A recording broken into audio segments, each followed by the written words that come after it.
So I don't have any fancy carpet tools. I'm just using a scrap of wood as a straight edge to trim off some bad spots on this used padding that I found.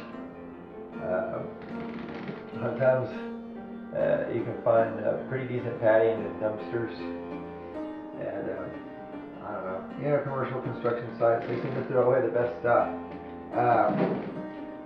But as far as putting padding down, the way I do it is I just trim off the bad edges, lay everything out, and I use a regular staple gun, which I'll demonstrate in a minute, to staple it to the wood floor of this old house.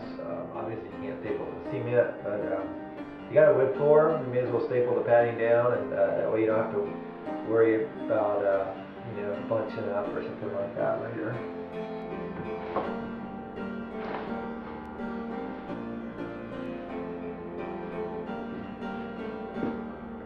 Let's start here on one end, and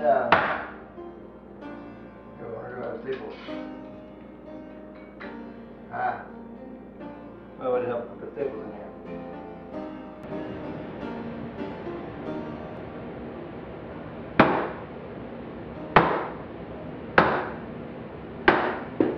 And I like to give it a little tug on the other end just to make sure it's kind of tight. There's no little bubbles in it.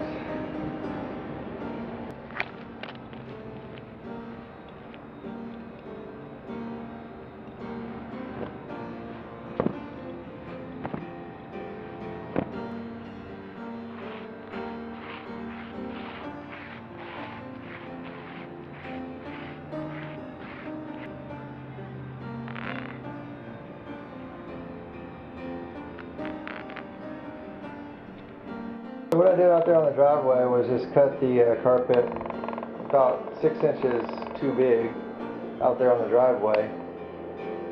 So I have a few inches to go around the edges, but yet it's still somewhat manageable to get into the room. This is actually used carpet.